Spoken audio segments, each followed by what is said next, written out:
everybody, my name is Caitlin and this is my presentation. Its focus is on the rise and fall of Nazi Germany.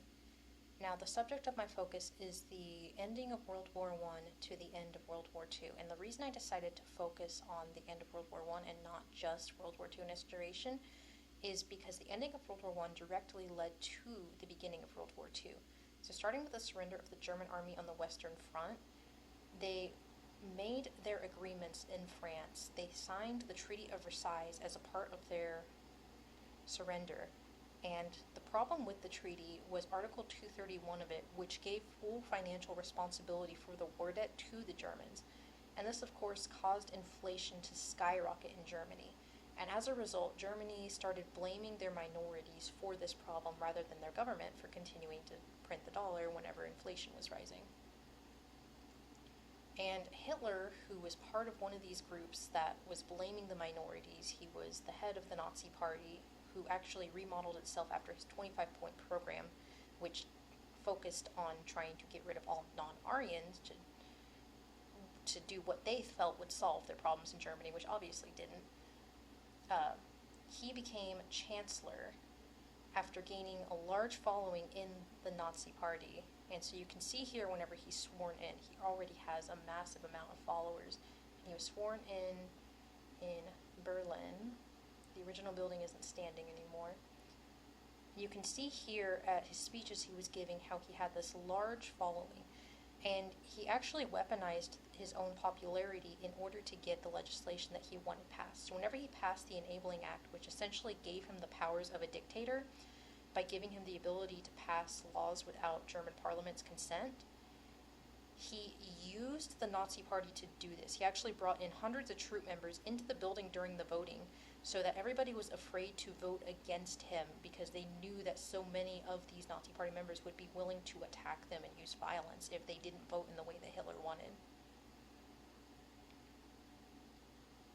So as soon as he got his power consolidated, he started opening concentration camps where he put the groups of people that he didn't like. So this was mostly Jewish people, but it also included anyone who disagreed with him politically, religious minorities, racial minorities, homosexuals, and prisoners of war.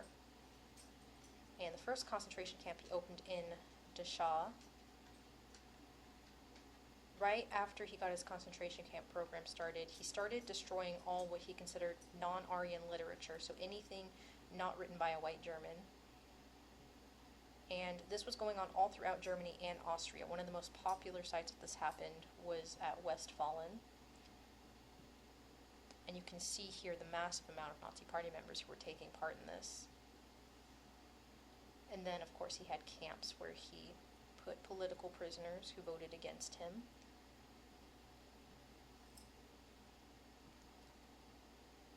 And then he had the Belsen-Bergen concentration camp, which was actually focused on using hostages against the Allied nations.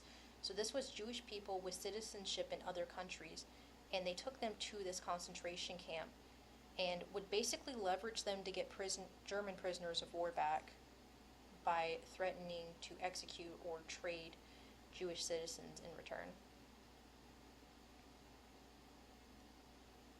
Now, the Polkanization was whenever a lot of Jews got deported, and whenever they deported them, they didn't bring them to a specific location. They didn't ask Poland if they could deport them there. They just brought them to the border and walked them across. And you can see this point where a lot of them were dropped off, and a lot of them were taken in by local towns in Poland at the time. This is just a deportation copy of a German citizen who was deported for being Jewish. This is a better map of the deportation. And right after this, the people they deported immediately got put into a concentration camp because Germany invaded Poland by using the Gluwitz incident, where they accused Polish people of attacking a radio tower. And this entire event was completely fabricated. There was no Polish attack.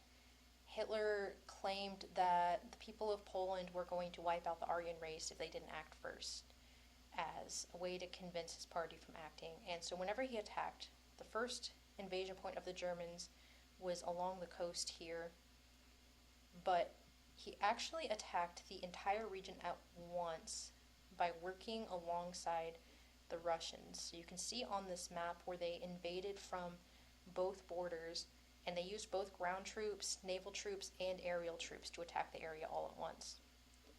So Poland was very quickly overtaken, and after it was, the first concentration camp was opened there in Studów, which ended up having a lot of the people who either went there willingly or were deported, were put into this camp and killed or experimented on.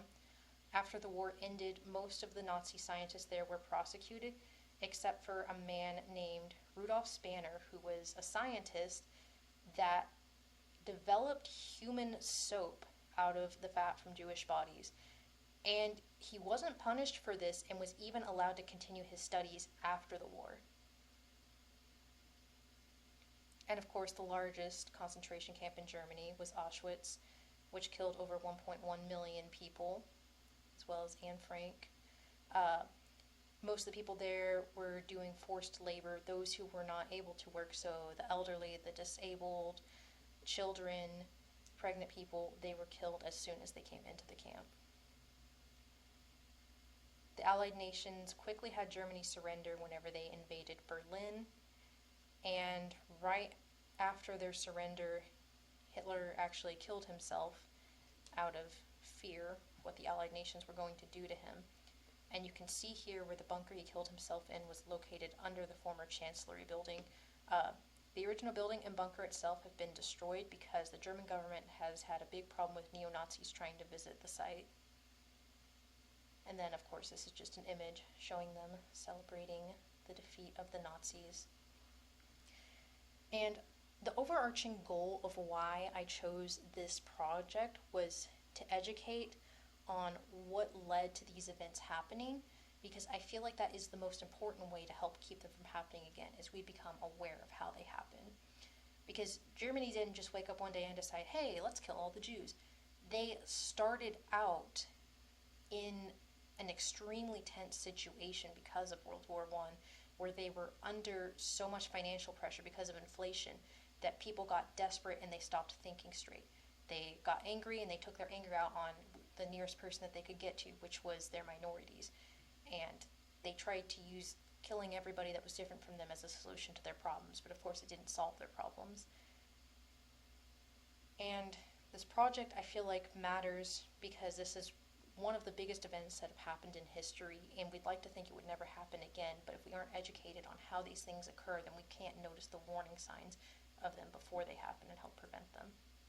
The key takeaways I would want people to have for this project is to just be mindful of what leads to the mindset where people are willing to commit genocide.